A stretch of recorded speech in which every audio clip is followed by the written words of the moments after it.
یو بوډۍ ښځه چې هغې سوال کو د خلکو نه، نو یو کس ورته دا خبره وکړه، وی ابۍ ستا څوک شته نه چې تاله څه ګټه وټه کوي چې ته د خلکو نه سوال کې؟ ابۍ ورته وی ولې نه، زما یو زوی شته، خو هغه زما زوی چې کوم دی هغه سعودي ته تللی دی او دی 5م کال دی، 15 کال یې پوره شو چې هغه زما زوی په سعودي کې دی. لږې شان پیسې راته پرېښودې وي، هغه ما خرج کړلې، ختمې شولې. بیا د هغې نه پس اوس زه ځان له سوال کومه، وی هغه سره رالیږي نه؟ وی ولې نه رالیږي؟ یو کاغذ رالیږي، داسې رنګین شانتې کاغذي، هره میاشت. وی زه چې کم کټ کې سملم او ځان ته مخامخ په دې دیوال باندې په میخ ټک وهمه. هغه تپوس کوونکی سړی هوښیارو ورسره لاړی، وی راځه ابۍ ما ته دا کاغذونه وښایه. چې کله ورسره لاړو کور کې چې وکتل هغه کاغذونه یې راواغستل، نو هغه هر یو کاغذ د هغې زوی د طرف نه هره میاشت رالیږل شوی د 50,000 روپو چیکو د بینک. خو عزتمندو دا بوډۍ ښځه په هغې پوهېدله نه، نو بس سره به په دیوال باندې ټک وهل او د شپې چې به سملاسته هغې ته به کتل او بیا به اوده شو او سهار به بیا سوالونه کول. عزتمندو الله جل جلاله عم نواله بلا تشبیه ولله المثل الاعلى موږ له د 50,000 نه، د 50 لکو نه، د 50 کروڑو نه، د 50 ارب او کرب نه، د دې ټولې دنیا نه د هغې په 3,30,600 او په 1 ټکو کې یو ټکی د دې ټول کائنات نه دروند دومره عظیم الشان خپل وی کلام قرآن پاک را لیږلی دی. قرآن مجید یې موږ او تاسو ته را لیږلی دی، خو عزتمندو موږ او تاسو په قرآن مجید باندې ځان پویه نه کړو او د قرآن پاک سره هغه تعلق قائم نه کو. کم چې د قرآن پاک سره تعلق قائمول غواړي هغه شان تعلق هم د قرآن پاک سره قائم نه کو. دی وجې نه عزتمندو په تاخونو کې کېښودی دی او چې د قسم او یا په جرګه کې او یا په ځمکه او په جیداد او په لږ لږ شیزونو باندې د لاس دلو د قسم دلو مقرر شي، نو په هغې کې خو یې را اهلو، خو عزتمندو ځان هم پې پویه نه کو. نو دی وجې نه هغه د لکونو کروړونو کربونو روپو نه او د سرو د سپینو نه او د دې ټول کائنات نه زیات قیمتي د یو ټکي، د زیات قیمتي یو ټکي هغه د لکونو ټکو قرآن پاک د هغې نه هم هغه فایده وانغسته. او څه کوو؟ خلکو نه سوالونه کوو، په دنیا په شیزونو پسې لګیا یو. که نوکري مې نه وه نو رزق به د کم ځای نه خورمه، او که جیداد مې نه نو بچي به مې بیا څه کوي،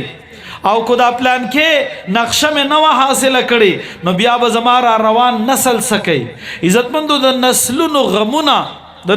غمونه چې قرآن پاک بیا د نسل غم تاجت نشته. ابن مسعود رضی الله تعالی عنہ لوی صحابی دی، بیمارو.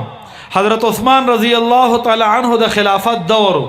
هغه ول تپوس لراغه د کوفه ته راغلو،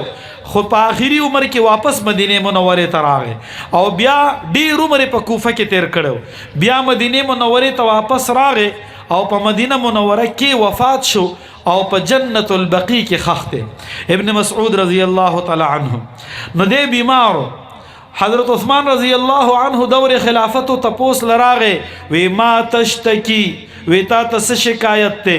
هغه ورته دا نه وي چې تبې نیولی ما او په زړه مې درد دی او په دماغو مې بوج دی، وی اشتکی ذنوبی، وی د ګناهونو شکایت دی راته، د ګناهونو بیمار یم. چې څوک د ګناهونو بیماران دي هغوی وایي زه ټیک ټاک یم، او چې څوک د ګناهونو بیماران نه دي د هغوی سره یره ده، وایي د ګناهونو بیمار یم. ابن مسعود رضی الله تعالی عنه ورته وایي بیماري مې شته خو د ګناه بیماري مې ده. حضرت عثمان رضی الله تعالی عنه ورته وفرمایل، وی تاله طبیب راولم، ډاکټر راولم چې ستا علاج وکړي. هغه ورته وایي امرضني طبیبي، وی زما ډاکټر خو زه ناجوړه کړی یم، ځکه د بیمارو نه صحت د چا په لاس کې دی؟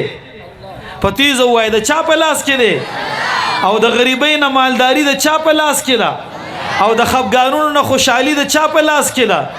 او د بی اولادو د پاره اولاد د چا په لاس کې دی او د غریبانانو د پاره مالداری د چا په لاس کې ده او عزتونه د چا په لاس کې دي او کامیابی د چا په لاس کې ده او مرګ او ژوند د چا په قبضه قدرت کې دي یو لوی الله دی وی امرضنی طبیبی وی زما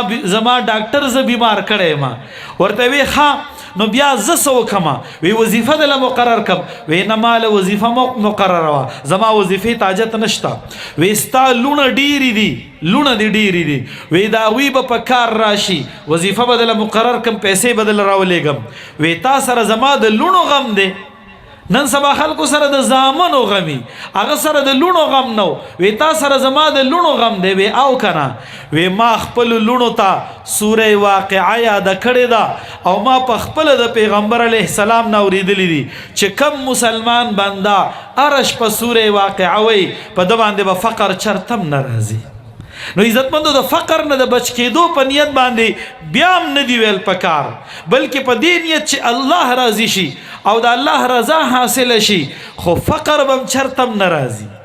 چې کم سړی ارش په سوره واقعه وي په د باندې به محتاجګي نه راځي خو من قرآن باندې پوه شوي نه یو د قرآن پاک سره هغه تعلق نه دی جوړ کړی حالانکه قرآن پاک صرف د ثوابونو کتاب نه دی ثوابونه هم پکې ډیر دي صرف د اجر کتاب نه دی اجرونه هم پکې ډیر دي یو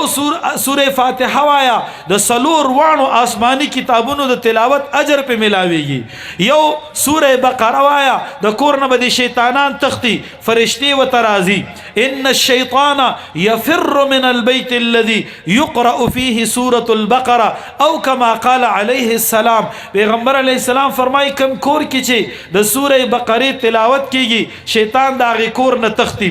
یو سوره والشمس وضحاها سوره الشمس یو پیر وایا په دې مخ د زمکه چې څومره سره او څومره سپین او څومره کرومایډ او څومره داتونه او څومره وسپنې او تامړې او څومره جیدادونه او خزاني دي دا ټول چې د الله په نوم صدقه کې او د الله په لار کې ولګي د دین زیات ثواب د سوره شمس یو پیر په تلاوت کولو باندې ملاوي